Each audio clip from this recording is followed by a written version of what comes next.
para dizer que duas boas-vindas a esta talk sobre o impacto da inteligência artificial na indústria da moda, na iniciativa da Moda Portugal promovida pelo CNIT. É bom ver nesta sala profissionais, criadores, estudantes, curiosos, todos reunidos para refletir sobre como a inteligência artificial está a transformar o nosso setor. Vivemos um momento de mudança profunda. A inteligência artificial já não é uma ideia distante ou um conceito de laboratório. É algo muito real que está a atravessar toda a cadeia de valor, do design à produção, da logística à experiência do consumidor. Está a redesenhar processos, alterar modelos de negócio e, acima de tudo, obrigar-nos a repensar o que significa criar, produzir e consumir moda. Mas há algo que felizmente não muda. A essência da moda continua profundamente humana. Continua a nascer da criatividade, da intuição, da sensibilidade estética, claro, e da emoção. A inteligência artificial pode ajudar-nos, pode acelerar, apoiar, optimizar, mas é o talento humano que dá sentido, identidade e, acima de tudo, e ainda a alma a tudo o que fazemos. O programa de hoje reflete exatamente esse ponto entre a inovação e a humanidade. Temos ao longo da manhã um conjunto de oradores que mostram como a tecnologia pode ser um motor da criatividade e não um substituto. Vamos ouvir o Milton Cabral, que apresentará o projeto Digit for Fashion, dedicado à digitalização da indústria da moda.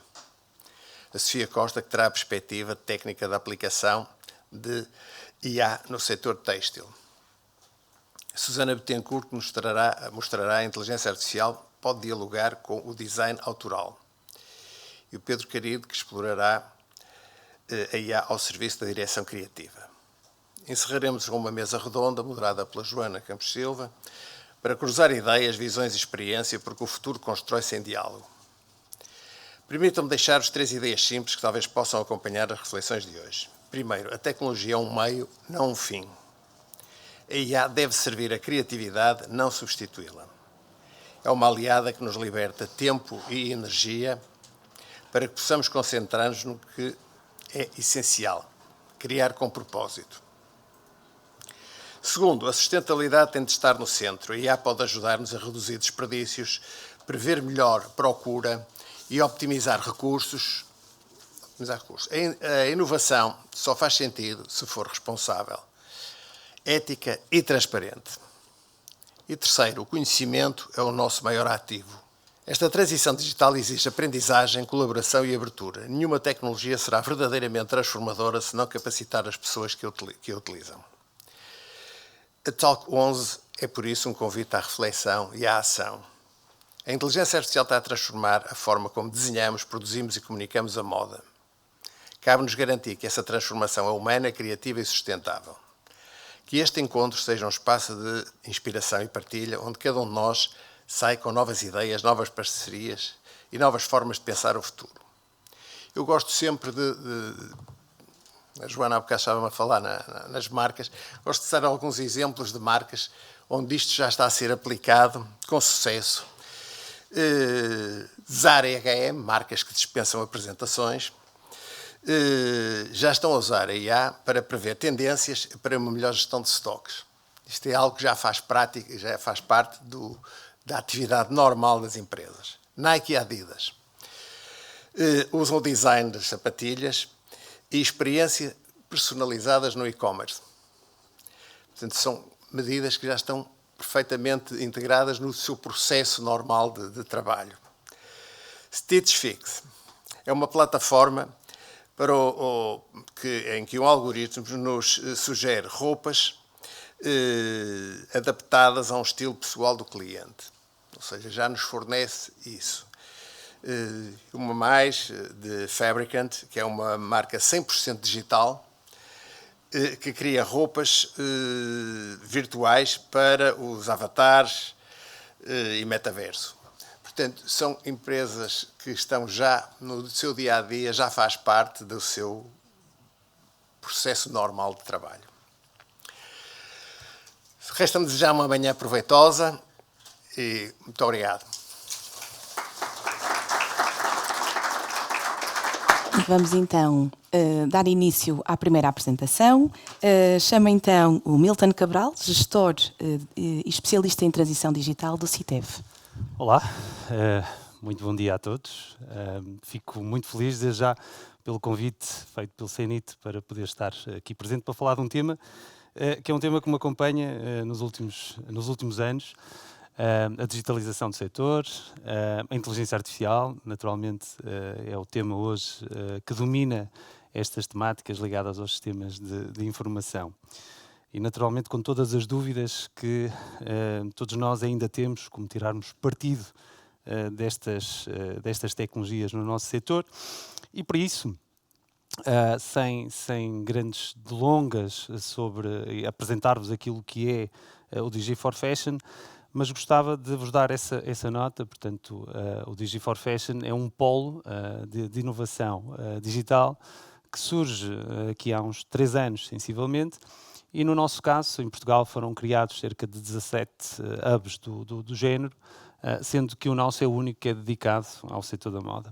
Basicamente, aquilo que nós temos como principal missão é efetivamente ajudar as empresas na digitalização, e como vocês vão ver, eu vou apresentar um bocadinho à frente um diagnóstico daquilo que é o nosso setor. Portanto, é uma amostra, mas é um diagnóstico daquilo que é o nosso setor.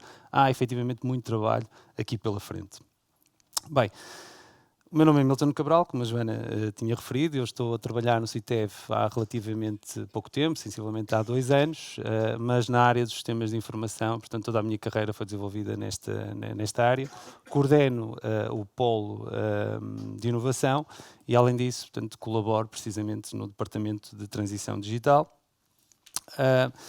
E, portanto, hoje o desafio era falar-vos um pouco sobre o caminho, o que é que está o setor a fazer neste momento, onde é que é o seu ponto de partida e onde é que nós queremos chegar. E, no fundo, como é que a inteligência artificial, que impacto é que vai ter no nosso setor de atividade, e qual o papel de organizações com um nível de responsabilidade mais centralizado, como é o caso de um CITEV, como é o caso da ANIVEC, do CENIT, da ATP, por aí fora. Para já dar-vos uma perspectiva, não sei se as pessoas têm essa noção de como é que nós nos situamos na Europa. Efetivamente, Portugal está mais ou menos em linha, convenhamos. Nós estamos habituados a ter que as notícias a dar-nos uma perspectiva normalmente sempre muito negativa, mas efetivamente, apesar de estarmos mais ou menos em linha, o facto de termos um tecido empresarial composto essencialmente por pequenas e médias empresas, muitas micros também, não os tinha visto, lá, acaba por ser um fator, e isto é transversal em toda a Europa, que cria algumas dificuldades, sobretudo às nossas empresas, para poderem adotar tecnologias que tipicamente são caras, inovações que tipicamente são caras.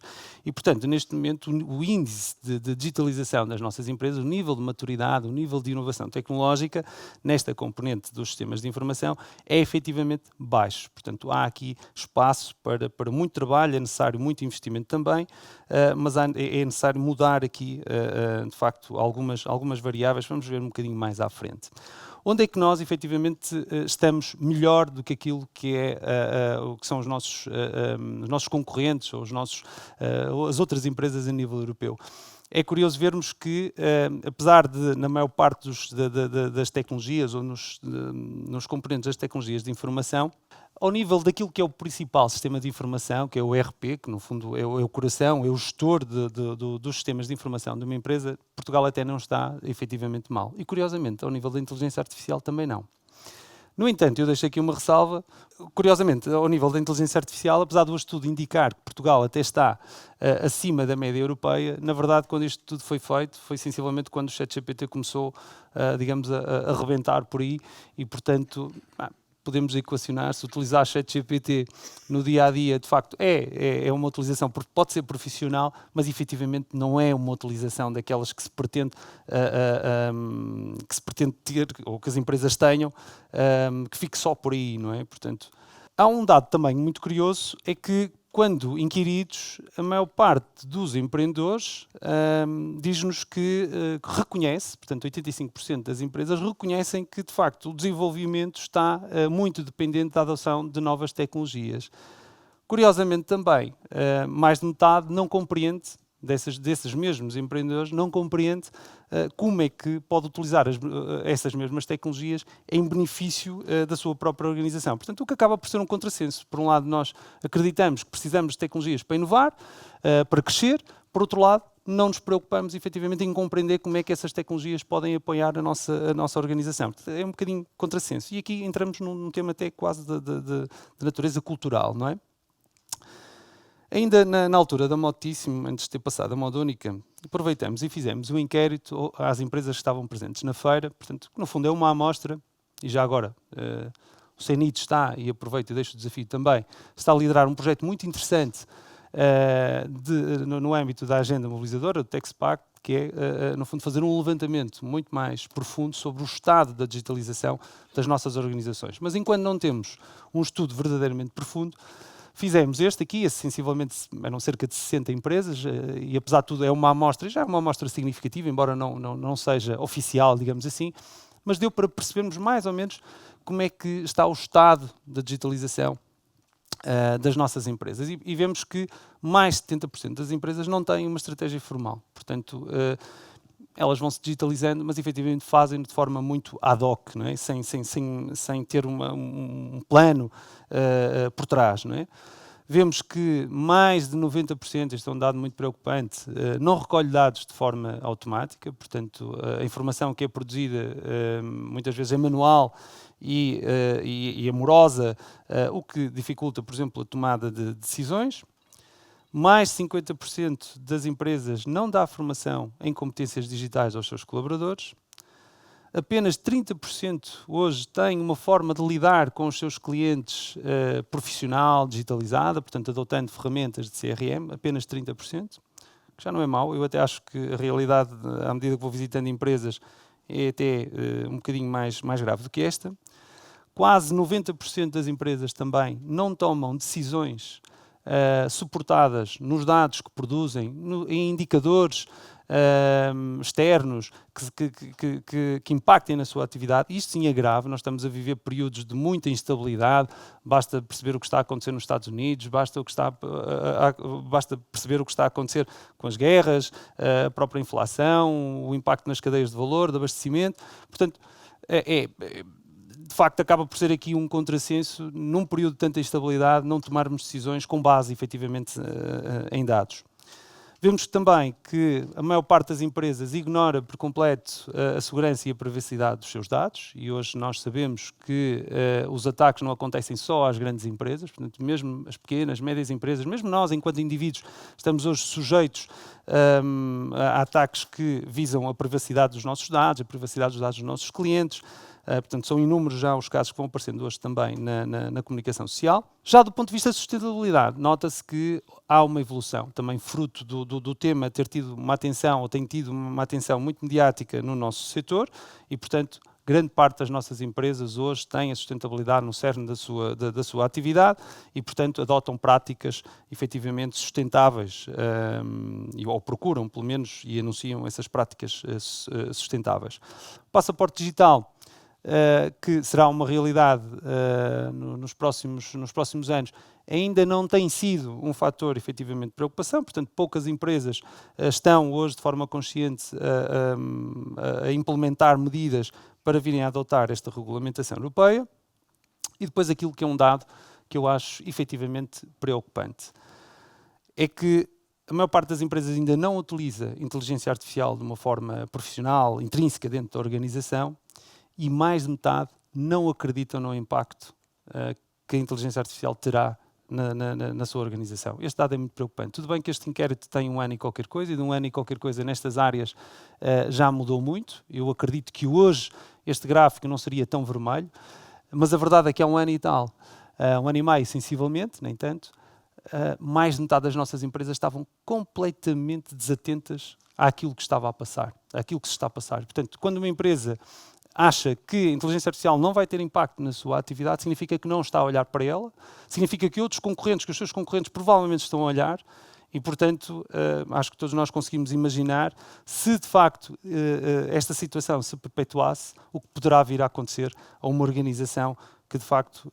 está desatenta face àquilo que está a acontecer hoje em dia. Portanto, aqui a questão que muitas vezes se coloca, e eu devo dizer que no último ano e meio visitamos cerca de 200 empresas, e quando falamos deste tema, as empresas perguntam-nos, ok, mas por onde é que a gente começa, não é? E eu sinto que a primeira coisa que nós devemos fazer é uma mudança de mentalidade. Quase todos vocês, de certeza, no vosso dia-a-dia, quando começaram a utilizar estas ferramentas de Generative AI, tipo ChatGPT, Copilot, por aí fora, houve uma sensação muito estranha no início, porque eu sentia que havia pessoas que tinham vergonha de assumir que utilizavam este tipo de ferramentas, porque aquilo acelera, porque parece que faz um bocadinho o nosso trabalho e parece que depois aquilo que eu produzo já não é autêntico, não é? Depois é preciso aplicar. Para isso também é muito importante desenvolver o ecossistema de startups. Nós hoje vamos ter uma empresa que eu não sei se ainda é considerada uma startup ou não, mas que é um excelente exemplo do que se pode fazer. Estou a falar da SmartX, do que se pode fazer em termos de inteligência artificial aplicada ao nosso setor e levar não só para o nosso setor cá dentro, mas também levar lá para fora, que julgo que é o vosso caso. Mas é preciso trazermos mais SmartXs para cima da mesa. E, portanto, no final, é naturalmente partilhar. Nós falávamos há pouco que este nosso setor tem esta particularidade de trabalhar de forma muito conectada e efetivamente isso traz-nos sinergias se houver essa capacidade de trazer os bons exemplos para cima da mesa, porque beneficiamos todo o ecossistema. Nosso papel é orientar. Porquê? E foi notório, vou citar este exemplo, não sei se a Joana está aí, mas vai-me avisando quando eu já estiver no limite, porque isto não estava no guião. Nós, na sexta-feira passada, fizemos um webinar, o Digi4Fashion fez um webinar a propósito deste financiamento que estava a surgir, no fundo, para podermos, então, ajudar e dar alguma orientação às empresas que quisessem concorrer. E devo dizer que foi o webinar que teve a maior taxa de participação dos últimos 3, 4 anos. Portanto, eu acho que só no Covid é que tivemos uma participação tão grande. Mas o número que foi mais interessante foi que normalmente as pessoas inscrevem-se, mas depois só 50%, 60%, em média, é que efetivamente vão aos webinars, não é? E desta vez tivemos 92%. Isto nunca nos tinha acontecido. O que revela que o tema é um tema que está na ordem do dia. Depois, mais interessante ainda foi que as reuniões posteriores que tivemos com as empresas, a maior parte das empresas dizia-nos, eu não sei por onde começar. Ok, eu quero fazer alguma coisa porque eu sei que isto é importante, eu sei que a inteligência artificial é importante, mas eu não percebo nada de inteligência artificial e não sei como aplicar àquilo que é a minha empresa, àquilo que são os meus processos, por onde é que começo. E é aqui que eu sinto que é o nosso papel enquanto entidades que de alguma maneira têm responsabilidades sobre o setor, que tem, tem aqui uma missão que é orientar. Há uma particularidade também com a inteligência artificial que tem a ver com os ciclos de inovação que tornam o processo ainda mais urgente. É que desde a Revolução Industrial nós temos tido revoluções, digamos assim, ou ondas de introdução de tecnologias que são disruptivas e que, por norma, quando elas acontecem a seguinte vem ao fim de X anos, o que dá. Estamos a falar, primeiro eu não sei de cor, mas 60 anos, depois a seguir são 55, 50. A verdade, o que se tem notado é que estes ciclos de inovação são cada vez mais curtos. Isto faz com que a sociedade, com que as empresas e as pessoas tenham menos tempo para se adaptarem, para tirarem partido de uma tecnologia. Isto significa que nós estamos perante uma curva exponencial. Eu não sou das matemáticas, mas julgo que estamos perante uma curva que é exponencial. E, portanto, o que é que está a acontecer? Com a inteligência artificial, este último ciclo é muito mais curto, mas a própria inteligência artificial ela é promotora e é indutora do próximo ciclo de inovação. Portanto, isto significa que se nós não acompanharmos a evolução, a nossa geração, dentro da mesma geração, vai ser a primeira a passar por 2 ou 3 fases disruptivas. Isto, pensem, para vocês terem uma ideia, pensem nos vossos avós a utilizarem um smartphone. Os vossos avós a utilizarem um smartphone. Imaginem as dificuldades que eles têm. É mais ou menos o que se vai passar com as empresas. Se não acompanharem a evolução tecnológica e se estiverem ali 10, 15 anos, eu diria, obsoletas, já seria estranho conseguirem sobreviver tanto tempo, mas vamos imaginar que até era o caso, o facto de passarmos por vários ciclos de inovação vai fazer com que o salto que essa empresa tenha que dar em termos de evolução é muito complicado. Muito complicado, porque simplesmente não foi acompanhado. Portanto, não se acompanhou a evolução. Portanto, hoje, não o fazer, não acompanhar o que está a acontecer, é um risco muito sério. E basta percebermos que quando alguém pergunta quais são as melhores aplicações que eu devo usar, é só escolher aqui dentre as várias milhares que já saíram, saem todos, 5? Ok. Saem todas as semanas, sai qualquer coisa nova e, portanto, isto é sinal do nível de investimento que está a ser feito por parte dos governos, por parte do capital privado. Todas as semanas saem novas aplicações ligadas à inteligência artificial, todas as semanas o ChatGPT, OpenAI lança uma nova funcionalidade e, portanto, neste momento a gente vai tentando acompanhar, mas é impossível para as empresas fazerem, não é? Daí que seja um pouco responsabilidade nossa fazermos esse trabalho, filtrarmos aquilo que existe, porque naturalmente há aqui muito que não faz sentido para as nossas organizações, e mostrarmos aquilo apenas que se aplica ao nosso setor. Agora, também há aqui um papel por parte das empresas, não é? Elas próprias devem ter, de alguma maneira, uma estratégia, ou pelo menos um pensamento mais organizado sobre o que é que querem fazer em relação a esta área. Portanto, o primeiro passo, nós costumamos dizer, que é definir uma espécie de um roadmap, ou seja, eu devo claramente perceber onde é que utilização eu quero fazer deste tipo de tecnologias, onde é que isto deverá contribuir para os meus objetivos estratégicos, seja de crescimento, seja de internacionalização, de lançar uma nova marca, o que seja. Olhar para os meus processos dentro de casa que são passíveis de poderem ser melhorados. Naturalmente tenho que ter também aqui algum cuidado em termos de riscos, em termos de segurança, porque a inteligência artificial também traz e acarreta aqui alguns riscos. E depois começar então a implementar, removendo sobretudo aquelas primeiras barreiras culturais, formando as minhas pessoas e depois começando então a implementar aos poucos sobre os processos que são mais suscetíveis de melhoria com a inteligência artificial. Próximos passos, eu não falei muito do Digi4Fashion, do que a gente faz, mas nós damos muito apoio às empresas precisamente nesta questão da orientação, prestamos serviços de consultoria, mas neste momento, até porque este é um projeto que irá terminar tal como está no próximo ano, em meados do próximo ano, começa-se agora a discutir qual é que é o passo seguinte. E o passo seguinte é um desafio, ainda é um desafio interno também, mas é um desafio para as empresas também, que é de facto tornarmos um farol orientador, sobretudo nesta área, porque é aquela área que nós prevemos que mais impacto terá. E portanto cabe-nos muito observar aquilo que está a acontecer hoje no mercado, interpretar aquilo que faz sentido para o nosso setor, tentando antecipar tecnologias, tentando ajudar as startups a desenvolver, tentando também implementar estas tecnologias junto das empresas, apoiando naturalmente a evolução. Dito isto, resta-me agradecer. Há muito que a gente pode falar à volta aqui do tema, portanto eu julgo que vamos ter um painel de final, portanto espero que com as vossas questões nós também possamos explorar um bocadinho mais estas temáticas. De qualquer maneira, o meu contacto também está ali disponível e será um gosto falar convosco sobre este tema. Muito obrigado. Milton, muito obrigada. Agora que tivemos uma contextualização geral, gostava então de passar à Sofia Costa, Head of Innovation da Smartex, que nos vai dar precisamente um ponto de vista sobre a indústria e como é que às vezes sermos outsiders pode ajudar a olhar para a indústria de outra forma. Sofia. Olá, muito bom dia a todos. Em primeiro lugar, agradecer à plateia por estarem aqui presentes e, em segundo lugar, um muito obrigada especial à Moda Portugal por um convite. É de facto um prazer estar aqui e podermos discutir então os desafios da indústria têxtil e como a IA pode ser aplicada então aqui a este setor.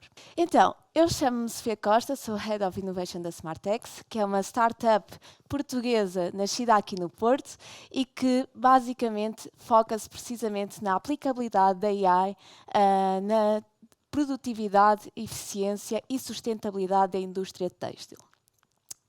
Mas antes de começarmos a dissecar o que nós realmente fazemos, queria-vos dar um contexto do que é que acontece hoje na indústria têxtil a nível global e porque é que isto é um problema que devemos enfrentar com a IA e com o desenvolvimento tecnológico. Todos nós já temos imagens na cabeça de pilhas de montanhas de tecido espalhados pelos desertos ou mesmo no mar. No entanto, para além desta questão ser tão assoberbante, existe e provocada pelo fast fashion, existe aqui um motivo que também por trás provoca ainda mais a gravidade desta questão. Existe uma overproduction no setor industrial devido à existência de um setor que é ineficiente e que se baseia na assunção da produção de defeitos para conseguirem chegar a um certo nível de produtos finais para chegarem até nós nas coleções das lojas.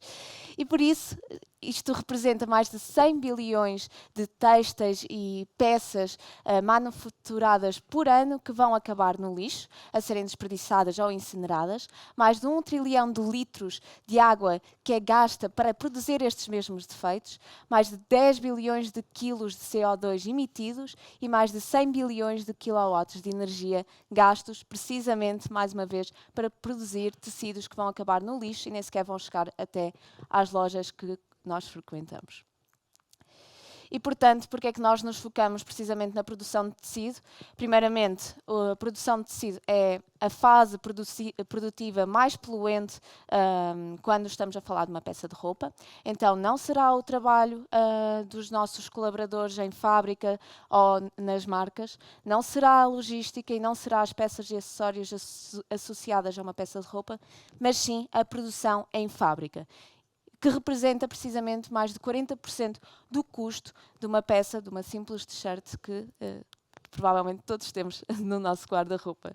Portanto, não é só um custo, mas também é um impacto que representa quando estamos diante da produção de uma t-shirt. Ou seja, debaixo deste custo de 40%, temos tudo associado a energia, impacto ambiental, consumo de água, e consumo e emissão de CO2 que está associada então a uma t-shirt.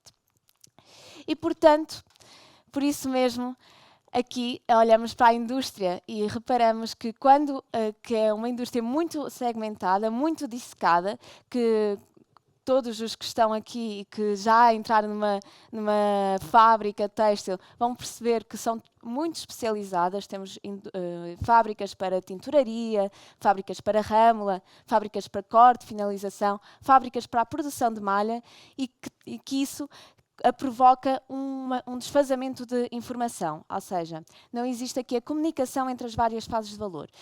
E que estes defeitos são produzidos ao longo de todas as fases produtivas e vão acabar no painel de corte, onde realmente se consegue perceber que entre 4% a 27% destas peças serão desperdiçadas e vão acabar a serem descartadas.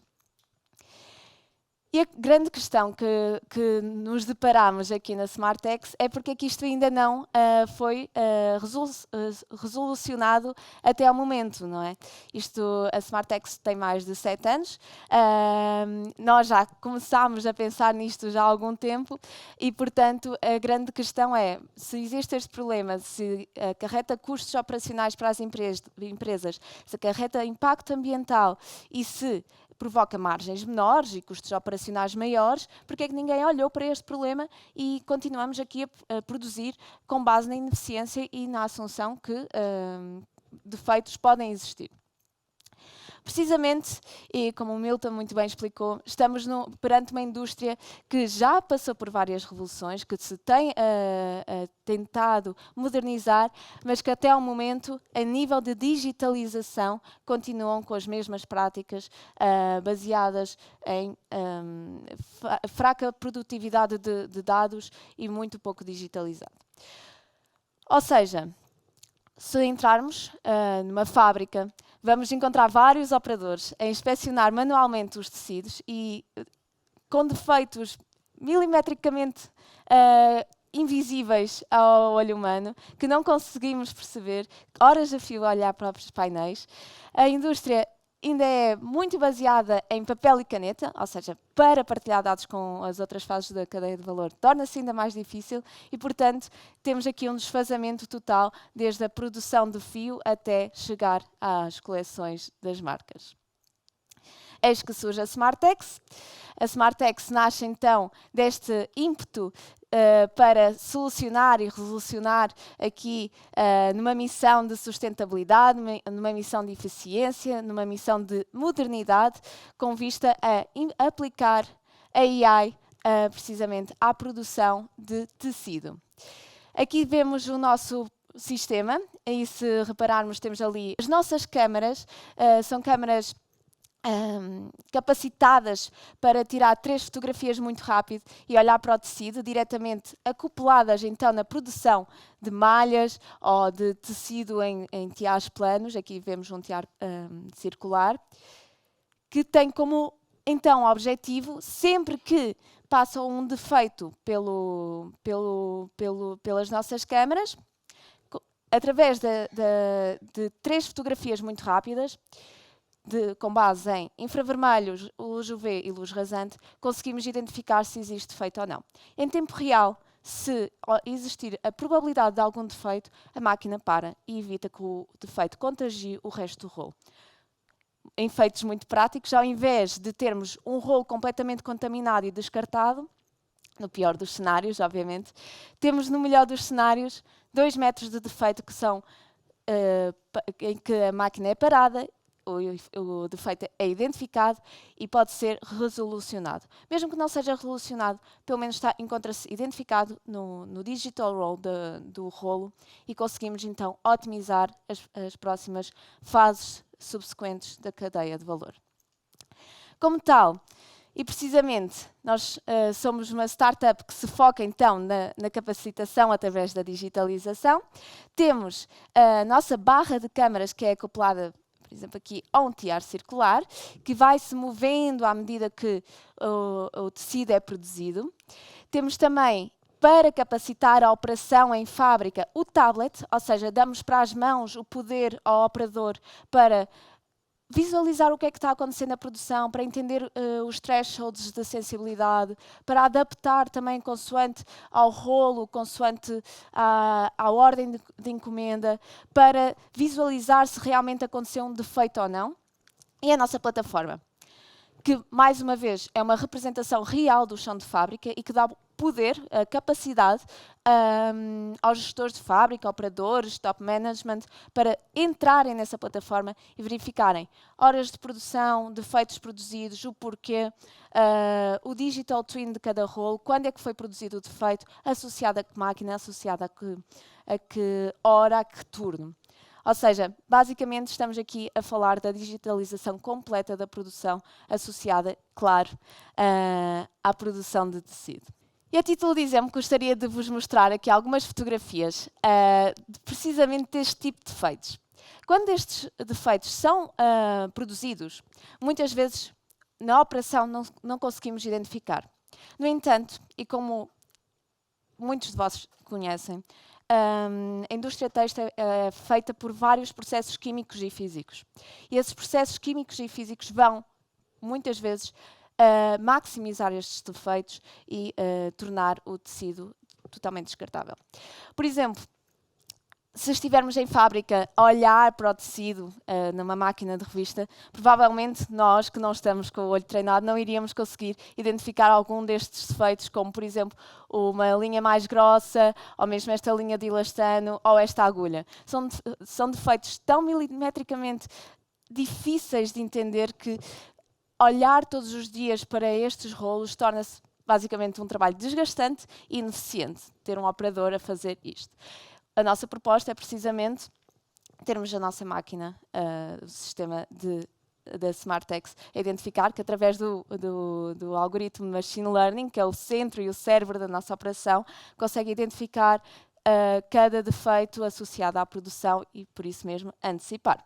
Portanto, aqui temos uma representação do digital roll, o twin digital do rolo em fábrica. Aqui temos também, do lado esquerdo, a nossa plataforma onde os operadores e a gestão, a gestão de fábrica pode aceder e identificar aqui o rolo, quando é que foi produzido, a que metro é que tem o defeito. E aqui temos uma representação precisamente de um defeito vertical que aconteceu num rolo, ao metro 139, e que a máquina parou. Okay? O nosso modelo de IA tem um contexto, ou seja, consegue identificar, por exemplo, padrões, porque lá está, muitos padrões podem ter risquinhas horizontais ou verticais, e daí não identificar essa tipologia de risquinhas como defeitos, mas ao identificar, por exemplo, uma agulha que pode estar em cima da mesma risquinha, já consegue parar a máquina e demonstrar que existe aqui um defeito produtivo. Neste caso, andou alguns metros e parou quando teve a certeza, teve a maior probabilidade de considerar que realmente isto era um defeito. E, como também já foi introduzido, nós estamos perante novas marés de legislação, novas marés de ciclos de inovação, onde no caso, regulamentos europeus vêm para digitalizar ainda mais as nossas fábricas e que vão obrigar, então, portanto, ao investimento em tecnologia, à produção de dados e à capacitação das fábricas nesse sentido. E a SmartX, como não poderia deixar de ser, e ao produzir tantos dados, estamos, portanto, na vanguarda a tentar também trilhar este caminho em torno do Digital Product Passport. Isto, basicamente, temos vindo a fazer bastantes projetos de ID, relacionados com este mesmo passaporte digital, associados ao passaporte digital do rolo, no caso, e o objetivo é que cada rolo tenha o seu próprio identificador, através de um QR Code, acoplado então em cada rolo de tecido, que, perante isto, o objetivo é que acompanhe todas as fases produtivas desse mesmo rolo e que seja indestrutível. Como sabemos, e como reiterei há pouco, os processos químicos e físicos poderiam desgastar este QR Code, mas graças a uma prensa termogénica conseguimos então fazer com que este QR Code seja durável e, portanto, passar de um status quo baseado em identificar o rolo através de uma caneta diretamente no rolo, passamos a ter um QR Code associado e indestrutível no rolo, permitido então identificar a ordem de produção, em que máquina é que foi produzido, em que contexto, com que materiais, em que fábrica, com que turno, com que operador. No fundo, e a ideia é muito simples, é passar de um tecido, um painel de corte, onde teríamos várias peças, até 27%, com várias peças de defeito que seriam descartáveis e que não conseguiríamos otimizar a produção, para um painel de corte onde, claro, os defeitos vão sempre acontecer, mas conseguimos parar e melhorar então aqui a nossa produção e garantir que com menos produto, ou seja, gasto, conseguimos garantir mais painéis de corte, maximizando assim e evitando um maior desperdício. Isto permite que a inspeção seja 10 vezes mais rápida, que os operadores consigam ganhar controle sobre a própria produção e que também, para além dos operadores, a própria fábrica, a própria gestão de fábrica, poupar dinheiro e tempo à própria fábrica, para além de todos os impactos positivos ambientais e garantir, mais que isso também, a uma qualidade e compliance com as regras associadas à produção de tecido. Muito nos orgulhamos de alguns números que já conseguimos alcançar. Muitas das marcas aqui conhecemos, não é? E, portanto, até ao momento temos feito vários trabalhos com empresas nacionais e internacionais. O objetivo é tentarmos demonstrar o impacto da nossa tecnologia em produção real e com clientes que já estejam connosco. Com isto, já conseguimos reduzir mais de 4 cêntimos por peça na Fakir Fashion, que é fornecedora da H&M, mais de 80% menos de 80% de desperdício com a Imtus, uma empresa nacional, mais de 30% de mais painéis de cortes com a Trio Wool, que é uma fornecedora da Hugo Boss, e menos 50% de desperdício de têxtil, com a Porcagil, que é uma fornecedora da Zara. Isto são números que representam apenas o que nós temos vindo a fazer em 0,001% do que nós podemos fazer, da abrangência que podemos tomar, mas que representam o caminho que nós queremos trilhar daqui para a frente, com a expansão da nossa tecnologia para vários segmentos da indústria têxtil. E, portanto, hoje a Smartex está espalhada pelo mundo. Temos clientes um bocadinho por todo o lado, desde a China, Turquia, a Indonésia, Uzbequistão, Brasil, aqui também em Portugal. E o objetivo é chegar a ainda mais países, com mais representatividade global. Somos atualmente 70 colaboradores aqui no Porto. Temos mais de 1000 devices sold, mais de 90 clientes e mais de 40 milhões de financiamento obtido, que irá permitir-nos dar mais passos em frente em torno da sustentabilidade e da eficiência da indústria têxtil. E com isto também queria vos deixar alguns números. Temos mais de 8,9 bilhões de litros de água poupados até ao momento, mais de 1,3 milhões de quilos de têxtil também poupados, 26 milhões de quilowatts de energia poupadas e 7,5 milhões de quilos de CO2 que permitiu não produzir para a atmosfera.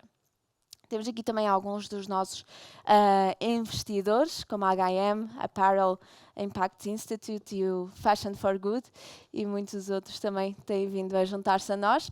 Por isso, e como eu referi há pouco, ainda o caminho é longo e a jornada será intensa, mas até ao momento podemos nos orgulhar de promover menos atrasos na produção têxtil, menos desperdício, mais qualidade e a rastreabilidade total associada aos nossos equipamentos e por isso mesmo garantir que o futuro também siga, e esta é a nossa missão, siga estes passos de sustentabilidade, digitalização associada aqui a indicadores de operação mais eficientes, mais produtivos, com menos custos operacionais e menos impacto ambiental. E é assim. Estou há 14 anos em Portugal. Não, há 13, comecei a minha marca em 2011, apresento no Portugal Fashion graças ao Miguel Flor que me trouxe para cá e foi aí que comecei então cada vez mais a trabalhar com a nossa indústria têxtil. Neste momento sou professora tanto da Universidade do Minho como da Malatex, sou consultora na MDM Têxtil, que é uma fábrica de malhas, e na Impetus, que já foi falada aqui e realmente faz um grande investimento nas suas malhas e na sua tecnologia e na inteligência artificial. São uma das nossas empresas de ponta. E também, neste momento, muito devagarinho, sou aluna e investigadora de doutoramento da Universidade do Minho, com a minha orientadora também, Sandy Black, e o professor André Catarino. E eu hoje, o que eu trago aqui, vou falar um bocadinho desta minha curiosidade em inteligência artificial, tanto no processo criativo, mas acima de tudo como designer de malhas, que é a minha especialidade. Eu comecei a brincar com as malhas já desde pequenina, tive grandes mulheres influenciadoras desta minha paixão, desde madrinha, avó, tinha a minha bisavó Nini, que ela fazia crochê e fazia colchas cega, que é um facto incrível, e eu aprendi também muito crochê com ela. E todas estas minhas mulheres que passaram na minha vida influenciaram muito. Sendo açoriana, nós ainda tínhamos fábricas de máquinas em casa e ainda se fazia muitas nossas camisolas em casa, porque as lojas e o shopping chegou mais tarde às nossas ilhas. Portanto, a minha infância foi rodeada destas mulheres. Depois, mais tarde, foi na Central St. Martins que viram e me encaminharam para a especialização de malhas, porque disseram que as malhas nasciam das mãos, sem eu ter que olhar para livro nenhum, sem ter que ver instruções nenhumas. Isto, na verdade, tem a ver com a minha infância, tão simples quanto isso. Agora, com a ajuda também da minha colega Sofia Moreira, que ajudou para este estudo, vou-vos mostrar um bocadinho o que é que tenho brincado até agora. Então, nesta apresentação vou falar um bocadinho das tendências assistidas por inteligência artificial, que foi uma das formas que eu usei. a inteligência artificial no design e na criação de moda, na parte do processo criativo, e como é que pode, eu sei que existe muito receio, e eu estou aqui também como designer de autor, em como é que podemos efetivamente usar a inteligência artificial, mas não perder o nosso DNA, não perder a nossa criatividade, mas acima de tudo até podermos antever e conseguimos manter-nos cada vez mais atuais e relevantes na indústria de hoje, que é muito difícil com a quantidade de marcas que nascem todos os dias. Eu falo um bocadinho da inteligência artificial nas semanas da moda que têm existido, falo da UpKey, que é Upcycling Knitwear Framework, que é um estudo e um artigo feito com Sofia Moreira, minha colega, e como é que fui do algoritmo até à peça real. Eu falo um bocadinho na criação de moda assistida por inteligência artificial. Isto, e eu saliento o assistida, tal e qual como os meus colegas disseram, a inteligência artificial é mais uma ferramenta para nós utilizarmos. Não é nada para barrar a nossa criatividade, é algo se calhar para nos puxar a níveis que nós não nos puxaríamos sozinhos. E é assim que eu olho para ela. Eu, e muito na indústria, eu uso a inteligência artificial, acima de tudo, marketing, branding, para estudo de marcas, depois de treinarmos o nosso robô para o estudo de marcas com os parâmetros, com os elementos que nós queremos, ela é genial e facilita imenso o nosso trabalho. Aquilo que eu antes demoraria 3 semanas a fazer um estudo e um dossiê, para que eu consiga, quando o cliente vem à fábrica, servi-lo de uma maneira diferente. Se eu tiver um cliente novo, eu quero ter o showroom pronto para ele, não só a nível de peças e de técnicas, mas ter um dossiê de estudo sobre a marca dele, e ele vai pensar, uau, eu vim aqui só fazer um passeio a Portugal, eles já estudaram a minha marca, já me fizeram propostas, e eu antigamente levava 1 mês, se calhar, a fazer este serviço, e neste momento consigo fazer em dias com a ajuda de inteligência artificial. Neste caso específico, temos então inteligência artificial, isto é o que eu vou falar hoje, não são a única aplicabilidade, eu penso, a nível de criação, porque eu cada vez mais estou a descobrir mais coisas. Pesquisa e tendências, design e criação, modelação e prototipagem. E eu vou falar um bocadinho destas 3 fases do nosso processo criativo e produtivo. O que é que, a nível de previsão de tendências assistida por inteligência artificial? Temos, claro, o ChatGPT, o Gemini, se guiarem bem, eu quero salientar é que, a nível de conhecimento, a nível de leitura, o nosso robô é tão bom quanto ao nosso conhecimento e a nossa sabedoria, porque somos nós que estamos a treiná-lo. Portanto, é necessário continuarmos sempre alerta para as notícias, é necessário irmos às semanas da moda ou tentarmos assisti-las de longe. Toda essa parte do conhecimento, se nós não temos esse conhecimento, não conseguimos ter um espírito crítico para entendermos se o nosso robô está ou não. Eu vou chamando carinhosamente robô, porque assim estou a generalizar as nossas inteligências artificiais todas. Nas tendências de moda, temos já estas várias plataformas. WGSN, eu não sei se vocês já experimentaram, eles têm a sua própria inteligência artificial, em que se nós fazemos, eu por exemplo sou de malhas, e eu se calhar não quero estar a pesquisar a WGSN toda para todos os relatórios de malhas. Então eu vou usar a inteligência artificial WGSN, que eles têm sempre ali ela está sempre a chamar por vocês quando abrem a plataforma, começam a brincar com ela e vão dizer, dá-me os top 10 designers de malhas das últimas 2 semanas da moda do ano de 2026. Depois podemos acrescentar à nossa pergunta. Nós devemos muitas vezes, isto é o que eu digo aos meus alunos, que é, fazemos a pergunta, mas depois temos que lhe explicar como é que nós queremos a nossa resposta de volta, que é para ele realmente, em que forma, em que formato. E eu digo, dá-me todos os relatórios de malhas, inclui feiras, desfiles de moda e semanas da moda que incluam malhas, e quais foram as malhas e os pontos e técnicas mais influentes para o ano de 2026. E ele então dá-me todos os relatórios, mais os designers, mais as notícias dentro do WGSN, de forma que eu não tenha que parar horas, e sim, ele responde, dá-me tudo, eu consigo fazer o download dos vários PDFs e dos vários designers numa questão de 1 hora, em vez de demorar 2 ou 3 dias a desbravar o WGSN. Isto é muito tempo na vida de um designer, principalmente que queira trabalhar para a indústria e queira ser assertivo quando está a trabalhar com marcas. Não vou falar de todos os exemplos, eu depois convido-vos a investigar em cada um deles. A Trend Shop é também um serviço pago, tal qual como a WGSN, um bocadinho mais abaixo e um bocadinho mais sustentável. A Next Atlas, aqui já estamos a falar de tendências de mercado e não diretamente de moda, mas tal e qual como nós temos visto com com os estudos da Ernst Young e do Roadmap e também dos estudos que a própria WGSN faz. Estes estudos de mercado são importantes para o designer saber se está ou não relevante nos dias de hoje.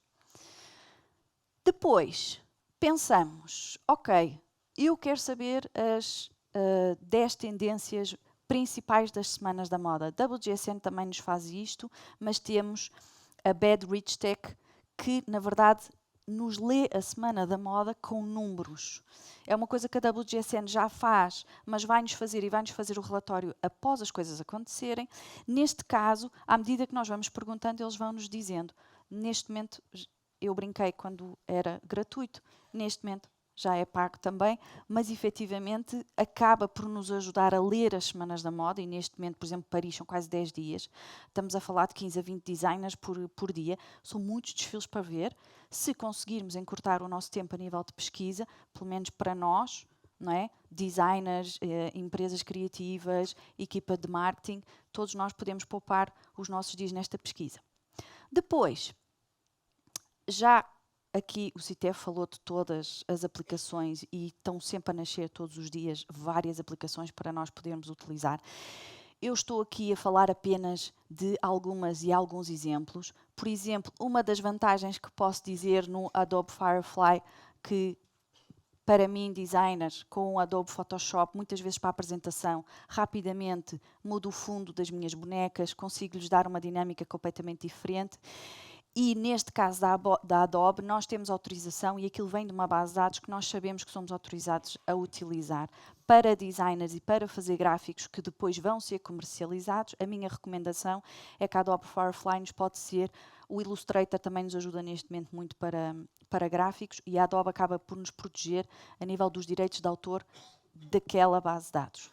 Quando estamos a brincar com plataformas abertas, Gemini, Copilot, ChatGPT, nós não temos a certeza se aquela inteligência artificial está ou não a usar imagens de base que possam ser utilizadas. E isto é uma das coisas que acho que temos que trabalhar no futuro, pelo menos para nós designers, é nesta parte das imagens. Deixo aqui algumas aplicações. Eu hoje vou-vos mostrar mais resultados do Midjourney, do ChatGPT, do Gemini e vou falando mais para a frente. Entretanto, vou-vos falar do estudo que fiz, lá está, com a minha colega Sofia Moreira, com o meu orientador André Catarina da Universidade do Minho. Vou tentar processar a parte mais académica, vou tentar avançar e vou mostrar um bocadinho. Isto é só uma ideia de uns primeiros prompts, pensando num prompt super completo, para nós termos cada vez mais poder sobre aquilo que realmente estamos a pedir. Aqui é só para compararmos, por exemplo, com este prompt, o que é que 3 plataformas diferentes me deram, só para começar a introduzir e entenderem que cada plataforma tem respostas diferentes. Temos a Leonardo AI, acaba por ser muito mais artística, mas ainda tem um visual muito de inteligência artificial. O 3D Tricks acaba por ser mais esquematizado, organizado, com legendas não legíveis, mas sim. E o Canva, que neste momento, porque é daqueles que é mais utilizado pelos meus alunos e por toda esta geração nova, é também aquele que tem mais base de dados porque está constantemente a ser alimentada e o Canva é muito utilizado. Quanto mais é utilizada pelo mundo da inteligência artificial, mais ela avança. Aqui, outro exemplo da evolução no tempo. DALL-E, por exemplo, em novembro ou em maio de 2025. Estamos a falar apenas de um ano e a qualidade de imagem e aquilo que ela está a oferecer já é completamente diferente. Depois, falando, e aqui falando da nossa Adalberto, e isto foi em julho de 2022, design de peças, que foi a coleção Sci-Fi Lab, acho que na altura veio em todas as notícias, e quis ressalvar aqui a coleção da Adalberto, feita em 2022. Toda a coleção já foi idealizada e já foi suportada com inteligência artificial. Depois, inteligência artificial na criação de moda. Temos a Semana da Moda de AI e neste momento nós já tivemos 2 designers portugueses a destacarem-se e muito. Um deles, em primeiro lugar, a Patif. Acho que é mais uma ferramenta que entra num leque de tantas outras do Photoshop e do Cloud 3D, disse José Cabral, lá está, da Patif. Depois, inteligência artificial, criação de moda, Line of Porsches em parceria com a Patif. Acho que todos nós também ouvimos falar nisto. Foi um pouco depois da pandemia e fizeram uma coleção colaborativa. Depois, também a nossa portuguesa, Matilde Mariano, segundo lugar na AI Fashion Week, em que, salientando aqui o trabalho dela. Aquilo, e depois temos Decénio com Molnim, não sei muito bem dizer a segunda marca. Também houve uma sinergia entre estas duas marcas. O que é que acontece quando estamos a falar destas colaborações e destas parcerias? Com o auxílio de inteligência artificial foram criadas e idealizadas peças que depois foram fabricadas. Okay? Neste processo, e aqui convido as várias pessoas que possam estar a assistir para lerem a nossa tese, Upcycling Knitwear Framework. Lá está, Susana Lopes Betancourt, André Catarino e Sofia Moreira, em que podem ver toda a investigação e aqui está o resultado final. O que é isto que o ano passado, na minha coleção do ano passado, eu quis explorar? Criámos, em conjunto, um método de trabalho, em inglês framework, que nos guie não só a nível de processo criativo, mas que depois consiga confirmar a relevância e o DNA da marca. Como é que isto se processa? Eu vou ter que pôr para trás porque o vídeo anda muito depressa. Ora bem. Ele não vai... Idealização. Materiais. Reunir os materiais todos por cores, por tipo de composições que possam ser unidos. Estes foram materiais que ao longo de 14 anos de marca foram acumulando. Restinhos, e chega uma altura que nós queremos reaproveitar tudo aquilo que nós vamos acumulando. Como é que vamos fazer? Pensamos, antes de começarmos pelo conceito, normalmente o designer de autor começa pelo conceito, pela ideia e depois vai buscar os materiais para casar. Neste caso vamos começar nos materiais, em organizar os materiais por cores e por temas.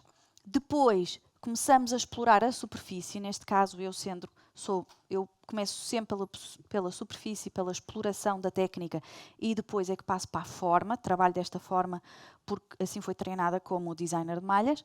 Então começo com a exploração e manipulação e técnicas diferentes com aqueles materiais e começo sempre a agrupar por cores para perceber o que é possível. E andamos, depois vamos fazendo um plano preliminar da coleção, sempre com as paletas, com as técnicas e com as cores, mas vamos querer.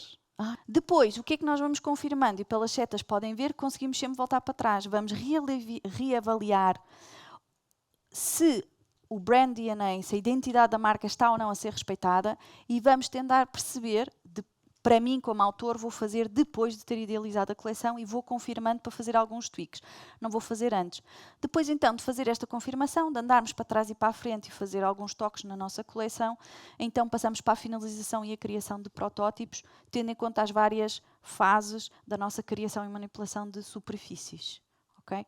Mas lá está, sendo designer de autor, e este é o exemplo que eu dou utilizado na minha marca, eu quis sempre desenhar antes, quis idealizar antes, quis fazer o meu gosto primeiro e depois então é que fui usar a inteligência artificial para perceber a relevância ou não daquilo que eu estava a fazer e para perceber se, visto que eu estava a utilizar uma superfície muito diferente, que é o meu habitual, que é o jacquard, os pontos e aquilo que sai de máquina, quis perceber se aquilo pela qual a marca era vista, e nada como a inteligência artificial para nós podermos perguntar como é que uma marca é vista pela internet, não é? O que é que, se fosse a internet a unir esta informação toda e dizer o que é a Susana Betancourt, e ele começou a fazer imagens e eu pensei, ok, não está muito longe daquilo que eu estou a criar sem estar a fazer a malha desde a origem.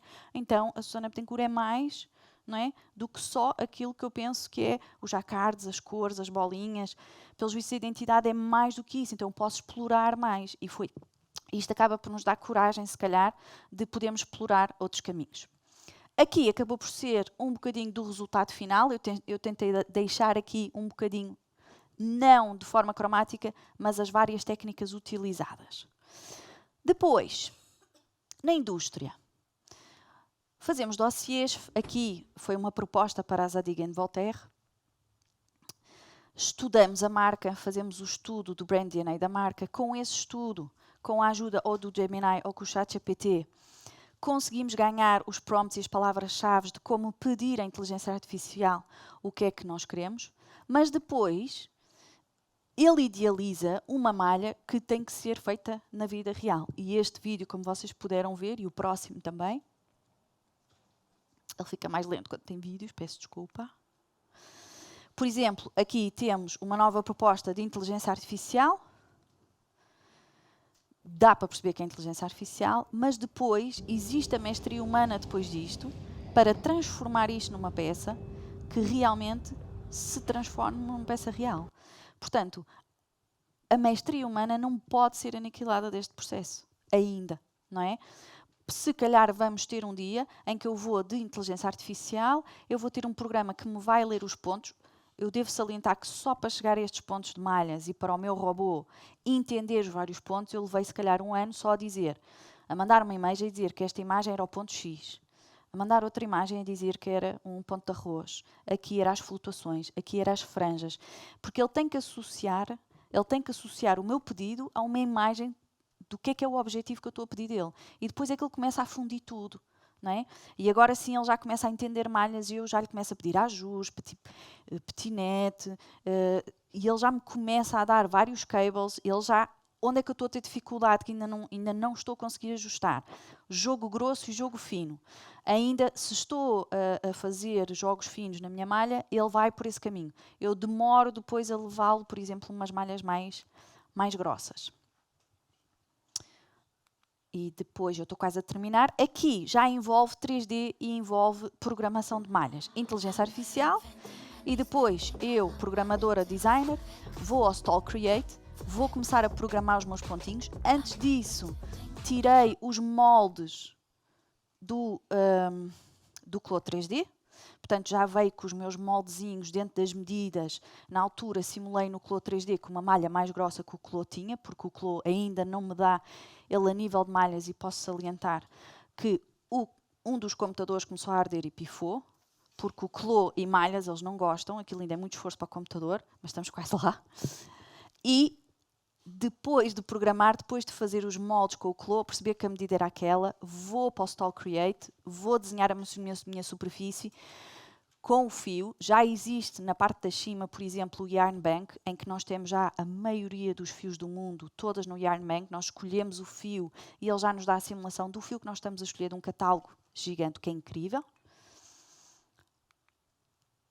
E depois, aqui falando da parte que acho que aqui a Sofia já explorou isto e muito bem, portanto, certamente já não vou dar muita novidade.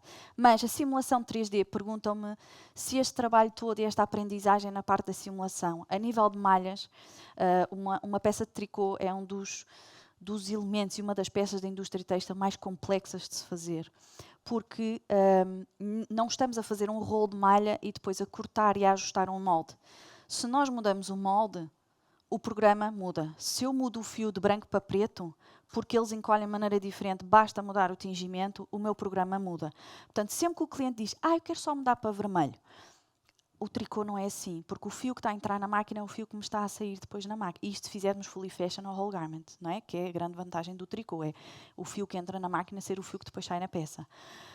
Basta mudar um pequeno elemento e nós temos que voltar à origem do programa. E isto é uma grande alteração e são muitos dias. Tentando fazer a nossa simulação 3D, eu consigo que o pedido, quando chega efetivamente à programação final, em que já teve uma primeira programação à designer, não sou programadora final, eu programo à designer, quando esta informação chega ao nosso programador, está muito mais assertivo.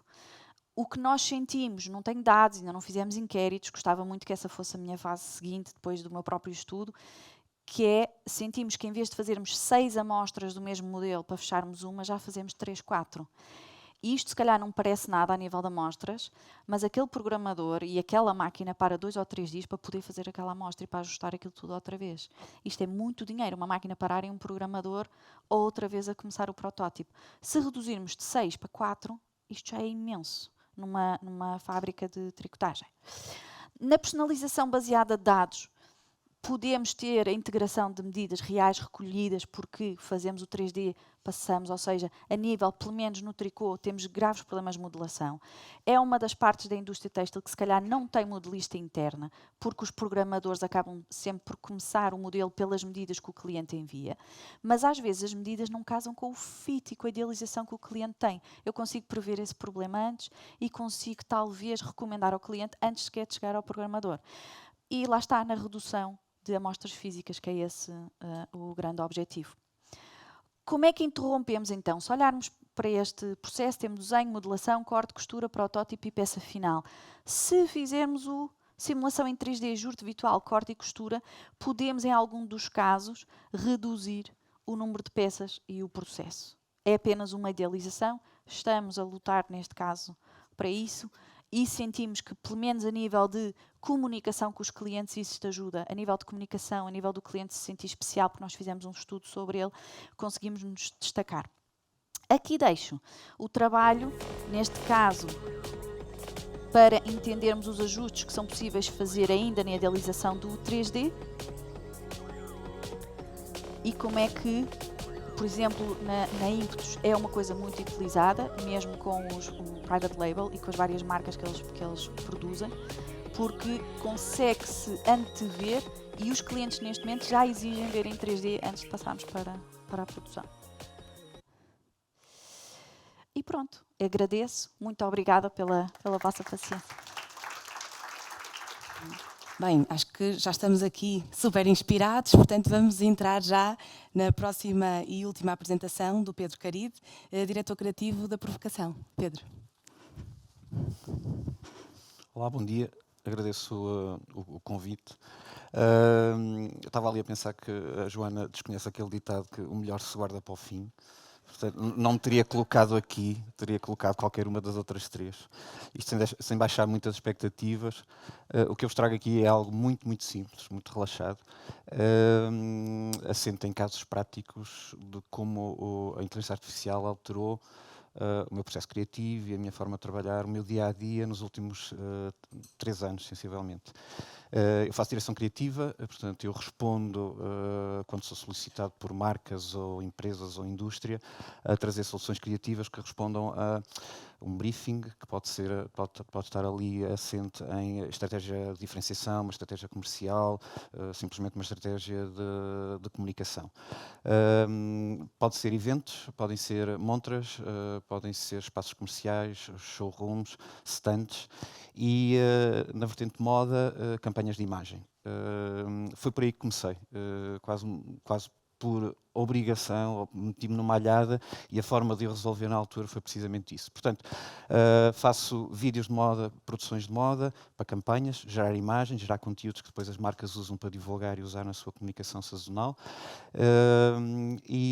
Faço a direção criativa de Portugal Fashion. E foi aí o meu primeiro caso. Aqui a maior parte das pessoas saberá, há aqui pessoas que sabem isso tão bem ou melhor do que eu, que o que é isto de uma sessão de moda, uma sessão de fotos para uma campanha. Um diretor criativo tem que vir com a ideia, tem que vir com o conceito, não é? Em primeiro lugar, perceber qual é o orçamento e a partir daí trabalhar em cima disso, como resposta a isso.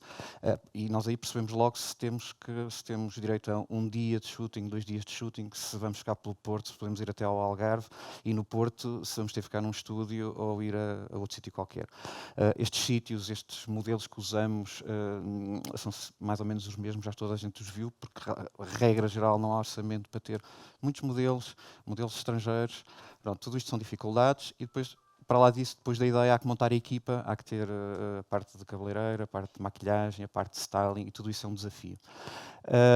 Com o Portugal Fashion, há aqui algumas características muito específicas que imaginem, num calendário normal, o Portugal Fashion estaria a ser agora, ou teria sido há uma semana, o que quer dizer que nós teríamos que, para poderem fazer a comunicação com 2 meses de antecedência, nós teríamos que estar a fazer essa sessão de fotos quase com 3 meses de antecedência. Seria, por exemplo, neste caso, para Spring Summer 2026. Nessa altura do campeonato, a maior parte dos criadores não tem os protótipos, é logo um problema e depois, sabes bem disso, não é? E depois há a questão, mais uma vez, dos modelos que vamos usar. Pronto. como é que nós podemos contornar isto, por exemplo, no Portugal Fashion?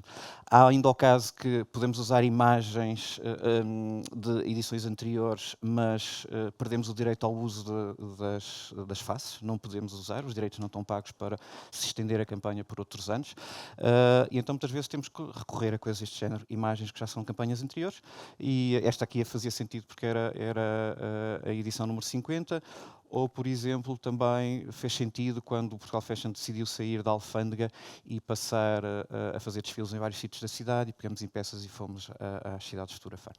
Pronto, em mais ou menos há 3 anos, outubro de 2022, esta coisa começava-se a falar da inteligência artificial, criar imagens em inteligência artificial, sugeri isso, aceitaram.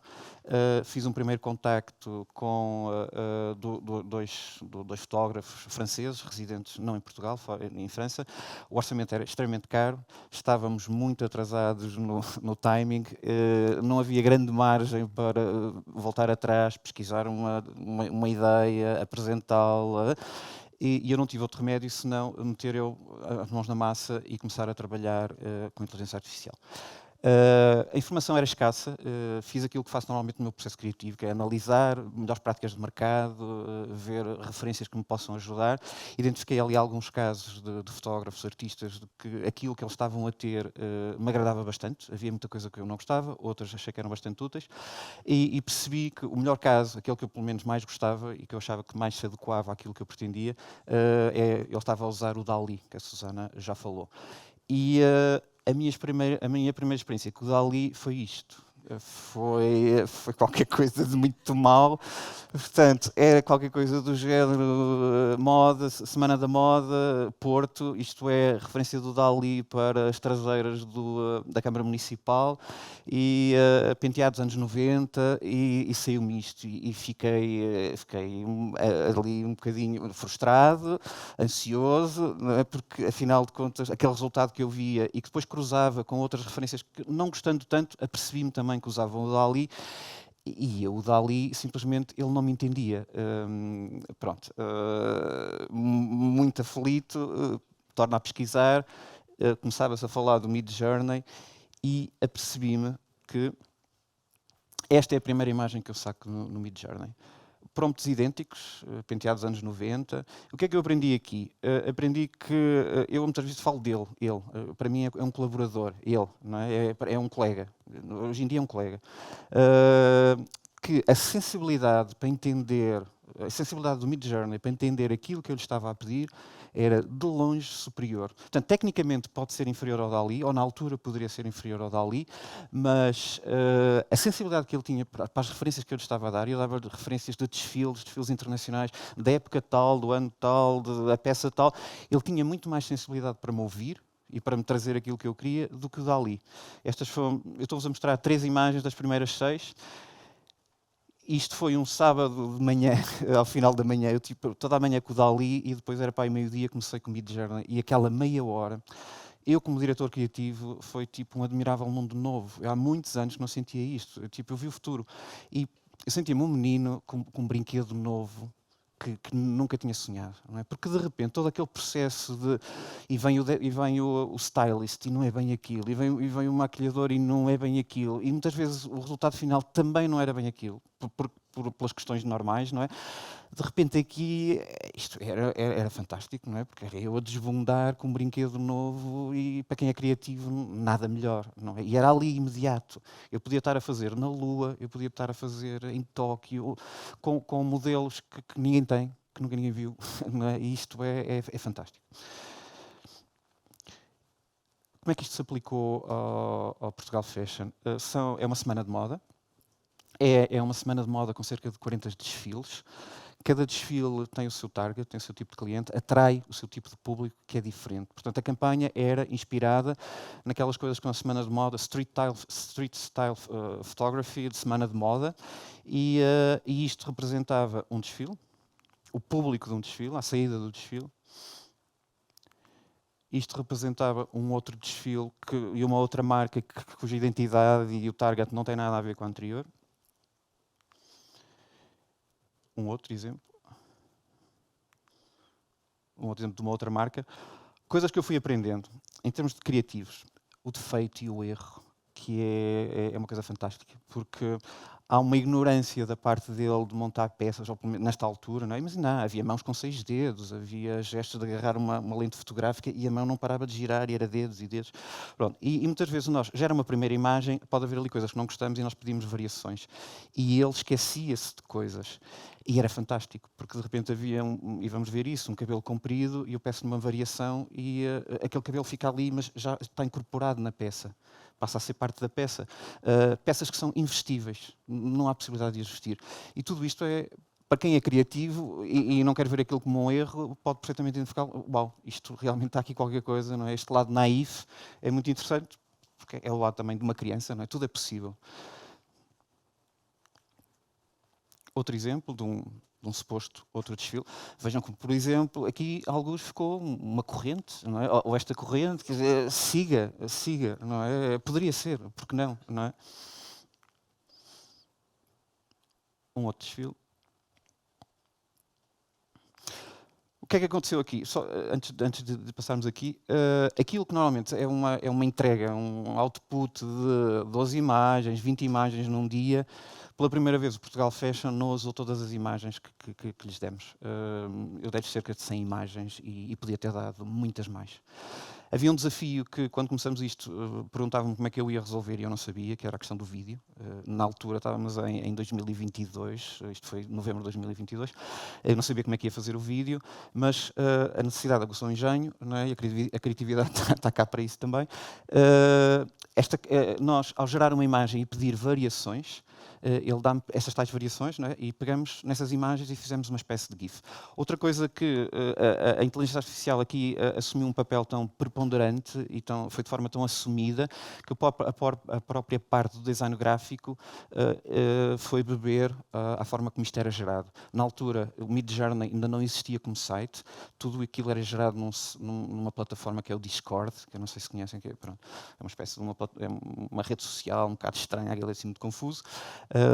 Caí ali de paraquedas e tínhamos que pôr Imagine e depois a partir daí ele sabia que estávamos a querer gerar imagens e depois os prompts. E então assumimos isso também e resolveu também o problema do design gráfico. Os vídeos. Isto é um caso de uma imagem e eu vou repetir este vídeo algumas vezes porque vocês vão se concentrar, é impossível, isto tem 5 segundos. Olha, um cabelo que ficou. Veja a quantidade de penteados, a quantidade de roupa que está aqui a passar. Não sei o que é que vocês focaram, mas se focaram o cabelo, vejam agora a roupa. Se focaram a roupa, vejam agora o cabelo. Portanto, isto é, na altura, e mesmo agora, não havia vídeo, é impensável em fazer em fotografia. Não é? Dou-vos outro exemplo. Aqui a forma como isto saiu para MUPIs na cidade, não é? Foi para as redes sociais. Mais uma vez, aqui vamos de homens que são ou mulheres, esta coisa, os penteados, vejam.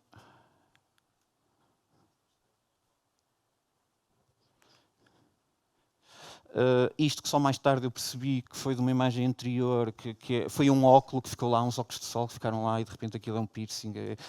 Ótimo, faz parte, siga.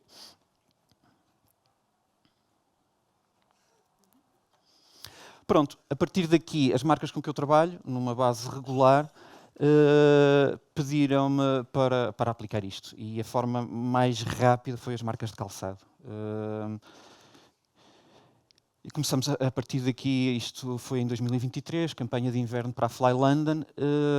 A partir daí, todas as campanhas, fazemos 4 campanhas por ano para a Fly London, foram todas feitas em AI. Gero as imagens em inteligência artificial e depois numa sessão posterior fotografamos os sapatos e colocamos lá os sapatos. Isto é uma coisa um bocadinho, eu dizia, é uma espécie de Ferrari e a carroça, tudo junto, né? Mas resulta.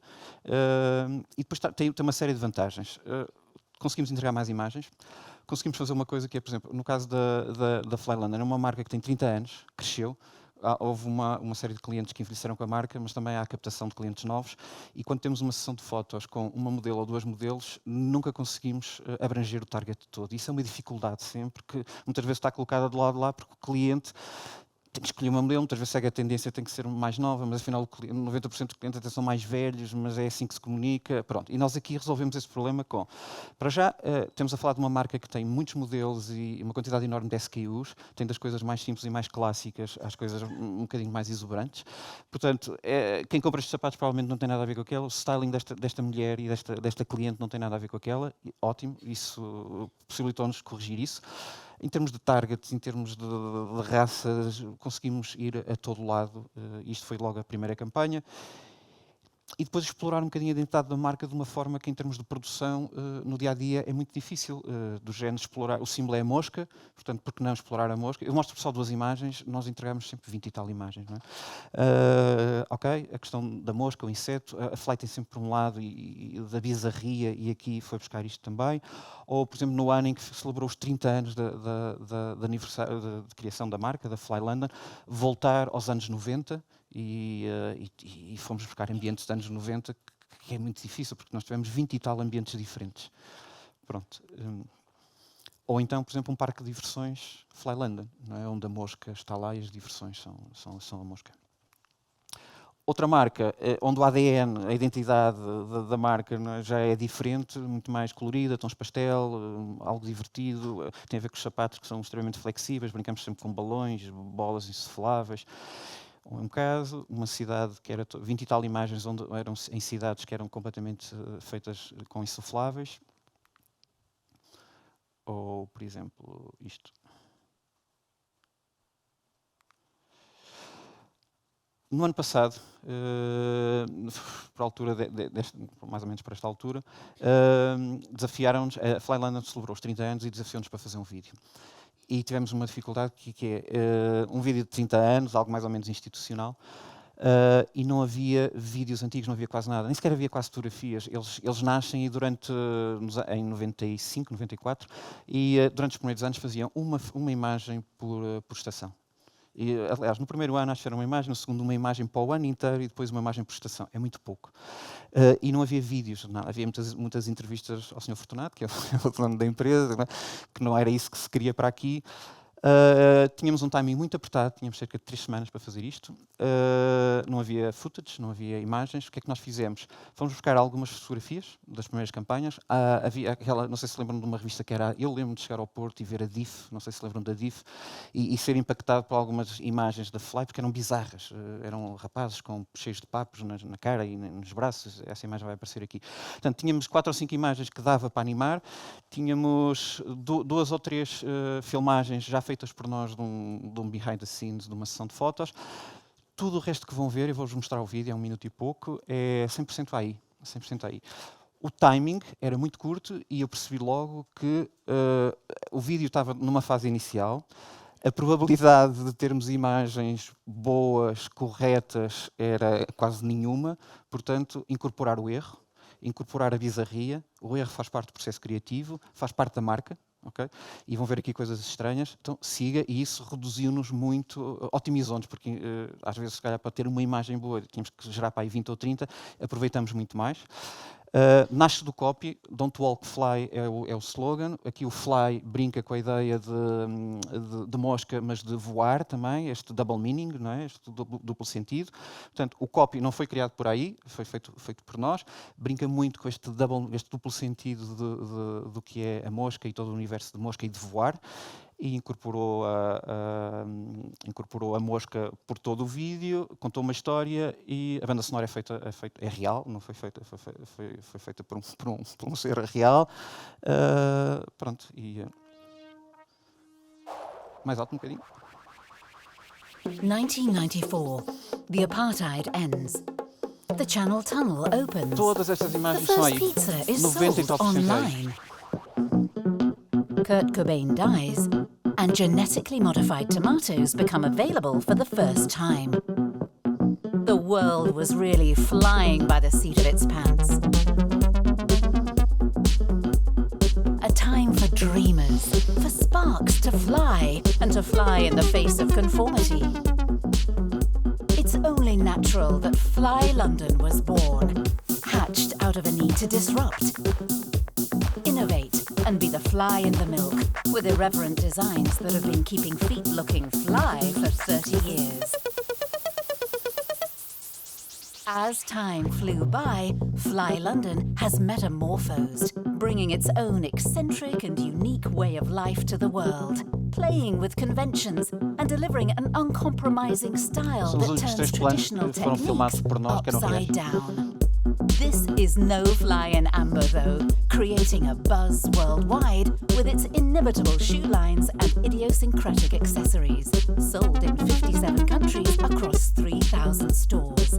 Flying above the crowd with its progressive vision to become one of the first global brands to enter the metaverse and generate image campaigns with AI. There are certainly no flies on this fly. Taste with your feet. Be iconic. Don't walk. Fly. Pronto, nós já fazíamos vídeos muito pequeninos e este foi um desafio e ficamos, modéstia à parte, ficamos muito contentes com a resposta e com este lado freak. E para quem é criativo é fantástico, não é? Ver como muitas vezes estamos a pedir umas coisas e ele nos dá outras e essas outras são melhores que aquelas que nós pedimos, não é? Portanto, temos ali alguém que às vezes é melhor que nós. Os clientes não convém ouvir isto, como é óbvio, não é? Pronto. Estendendo um bocadinho, hoje eu uso a inteligência artificial para muitas coisas e cada vez mais, uso já numa base quase diária. Há cerca de um ano e tal fui desafiado para fazer a direção criativa de um museu que abriu agora em agosto no Porto, chama-se World Sense, Museum of Five Senses, é dedicado aos 5 sentidos. Comecei por trabalhar um bocadinho o que era, queria um museu destes museus imersivos, que as pessoas vão para sítios onde querem tirar fotografias, como é óbvio, né? E querem viver, estar imersos numa experiência. Tem muito esta coisa do lado sensorial. Viemos com a ideia do Museu dos 5 Sentidos, porque dava para agarrar muitas coisas que o cliente já queria, tinha essa flexibilidade. Pronto, e vou-vos mostrar exemplos de como ponto de partida e ponto de apresentação, e depois, com a ajuda da Joana, que completou aqui a minha apresentação, onde é que chegamos, já lá vamos. Uma das coisas era, uma das salas, são cerca de 15 salas, uma das salas era um desafio auditivo em que, isto foi a ideia que nós vendemos, uma série de tubos numa sala onde as pessoas falam de um lado e têm que descobrir onde é que o som está a sair, portanto testar um bocadinho o ouvido, uma confusão de tubos de forma a que visualmente não possamos identificar qual é o tubo que está a levar o som, chegar ao outro lado, chegar lá pelo ouvido. Pronto. Isto são as imagens que, numa fase inicial, se mostraram ao cliente, ali numa fase ainda de discussão de ideias. Venho para o AI, começo a discutir e aquilo que ele começa-me a dar é realmente mais... Isto é o que existe, não é? Isto eram os melhores exemplos que eu vi e chegamos aqui. E não sei quem é que já lá foi, a Joana já foi, e estamos muito... Não temos este pé direito, mas de resto estamos muito... Estamos quase lá, digamos assim. É graças ao AI, porque levou-nos para sítios que se calhar não iríamos, ajudou a vender a ideia. Portanto, hoje em dia, por exemplo, eu trabalho com arquitetos, projetos de arquitetura. O render surge no final, há todo o processo, não é? E depois há que maquetizar aquilo, ou uma maquete, para mostrar a ideia. Hoje em dia, e aqui eu tive que chamar arquitetos, e quando lhes coloquei o desafio, não souberam pegar nele, porque este tinha as características eram tão diferentes daquilo que normalmente se faz. Uma piscina de bolas, nós podemos chamar um arquiteto para fazer um restaurante, uma casa, e é mais ou menos isto. Eles sabem como é que depois vão para casa e trabalham aquilo, porque já fizeram casa, já fizeram restaurantes, mais coisa, menos coisa, pegam em algumas ideias que nós demos. Mas que tipo de sala de tours, mas que tipo de piscina de bolas? Isto foram as guidelines, foi por aqui que trabalhamos. Nós começamos do render para depois fazer a desconstrução disto e chegar ao projeto de execução, mapa de quantidades, tudo vem daqui. Outro exemplo, há um que nós chamamos o bar, é uma zona de experiência de sabores, do paladar. Isto eram exemplos de coisas reais que existem, tinha que ser colorido, tinha que ser divertido, alguns bons exemplos, não estávamos contentes, queríamos algo ainda mais rasgativo, como eu ouvi ontem, e chegamos aqui. E para quem lá for ou para quem lá já foi, isto era numa altura em que existiriam ainda um tapete rolante, que depois foi abandonada essa ideia, daí estes tapetes estarem aqui, mas isto está, que é uma imagem que, reparem, nós podemos virá-la ao contrário e funciona na mesma, isto 360 graus, o que é parede, o que é teto, é algo que me agrada, não estamos habituados a ver isto, e é isto que está lá. Portanto, esta questão de os limites da imaginação, o erro, onde é que estão, porque, por exemplo, para mim, que me considero minimamente criativo, eu posso fazer um stand ou uma montra com aquilo que quer que seja. Pode ser penas, pode ser post-its, o que quer que seja. Não é? Quando chamamos arquitetos já não é bem assim, porque a formação deles faz com que estabeleçam logo ali barreiras, que é isto tem que se construir, tem que se aguentar de pé, tem que durar. Numa fase inicial, para mim, não é uma questão. Vamos esticar a corda, ok, vamos até ali, depois não está para ir até ali, mas pelo menos esticamos até aqui. O AI está nessa fase, que é tudo possível. Não é? Todos esses defeitos profissionais, não é? De aprendizagem, de que não dá, não ele vai propondo, não é? E cabe-nos a nós perceber a utilidade daquilo, ou identificar ali o erro, ou a criatividade, ou até onde é que podemos ir. Uma outra sala, que isto era a melhor imagem que eu tinha para lhes mostrar, é um desafio mais olfativo, em que as pessoas têm que meter a cabeça dentro de uma máquina de lavar, entre aspas, e sentem um cheiro, e têm que adivinhar qual é o cheiro, e chegamos aqui. E a coisa ficou muito próxima disto. Uma sala com insufláveis, tudo isto está aí. Se quem foi lá vê que andamos muito próximo disto. Isto desafia também a indústria, porque, por exemplo, estamos a pedir coisas que os fornecedores não fizeram, nunca viram. Eu às vezes nem dizia nada, mostrava as imagens, eles perguntavam, mas onde é que tiraram essas fotos? Onde é que viram isso e tal? E eu não dizia nada, eu deixava aí, porque se eu dizia, não, isto foi aí, eles estão logo protegidos. Ok, isso não é possível, não é? Pronto, portanto, esse era um argumento que vinha mais lá para o final. E no processo, muitas vezes, que eu já referi, de convencer o cliente, como é que eu explico a um cliente que numa sala eu quero 4 volumes, que não têm de ser necessariamente como este, é onde as pessoas metem a cabeça e de repente estão numa situação, num cenário completamente diferente.